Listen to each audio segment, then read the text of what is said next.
I think actually the traditional benefits of implementing a computer system are probably no different in the property and facilities management industry than in any other sector. Traditionally, the reasons for implementing computer systems were to improve efficiency, to improve business processes, probably with a motive of reducing costs, but also possibly of increasing revenue.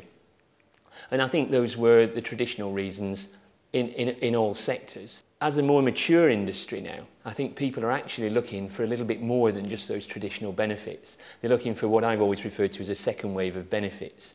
Some of our customers have been using software systems for over 20 years, so they've built up a tremendous amount of data in those systems. We always used to talk about turning data into information, but I think now we're looking to turn information into knowledge, to give them knowledge about their business that can help with the decision support mechanisms they've got, and turn the wealth of data that they've got not just to improve efficiencies, but to create genuine knowledge that will enable them to make smarter decisions about their own businesses. I heard a really good phrase the other day, which I think puts it into perspective, and that was, let's not waste a good recession. I think we all know that the recovery will come eventually, and people will be looking to, or the smart companies will be looking to improve their efficiencies during this period so that when they come out of the recession, they will be well positioned to take advantage of the recovery when it comes. I think Qube Global Software is particularly well positioned to help people to do that. We obviously keep well in touch with third-party research, and some third-party research that we saw from the Property Data Bank recently, which was measuring the growth in net worth of the top 100 property companies in the UK. The national average in 2008 was 5.3%. If you looked at those companies that were actually customers of Qube Global Software, in other words using one or other of our systems, then that was double the national average and went up to 10.6%. If you compared that to the group who weren't using our software at all, they were actually 10 times higher growth rates within our customer base than there were in those other customers, and in those non-customers. Now, if you look at 2009, that same survey was carried out where net growth was actually measured, for obvious reasons, in negative numbers. But the same ratios applied. Customers of ours that were using one or other of our solutions had a much lower rate of shrinkage, if you like, than the national average, and an immensely much lower than those people who weren't using our software. Now, I wouldn't want to make too much of a direct correlation between those two things, but I would like to think that we're certainly a contributory factor in those results. I think you have to look at our overall solutions rather than just the products themselves. Software packages go in cycles, some will be strong, they will go through periods of development where they perhaps might not be as strong. But if you look at the overall solution, I think there's one key differentiator that makes Qube Global Software solutions a little bit different. We've actually been active in this marketplace for well over 30 years now.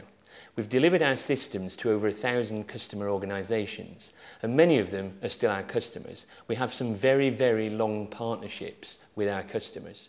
What we've learned to do over that period of time is how to keep our products fresh. So we've consistently redeveloped them, we've taken advantage of emerging new technologies and emerging new functionality to make sure that our products remain fresh and relevant to the marketplace. The other thing that we've learned from those long relationships is the fact that the issues facing our customers can also change over time. So as their imperatives change, so they expect the software to change to keep pace with that. Sustainability is a very good example of that. 10 years ago, no one was talking about sustainability in property development. No one was talking about carbon emissions. Now, all our customers are faced with these issues, both in the properties they develop and the properties they manage. And we've been able to build those sustainability issues into our software solutions, making sure that the software remains working like they do. I'm not an economic forecaster, so obviously my opinion about when the recession will end is no better or worse than anybody else's. But I probably am fairly well qualified to speak about our own company, and I believe that we're very well positioned for when the recovery comes. Because of those relationships with our customers that I referred to, we've been able to keep our level of sales good, our overall revenues good, and our profitability good. We have been affected, but we've not been drastically affected.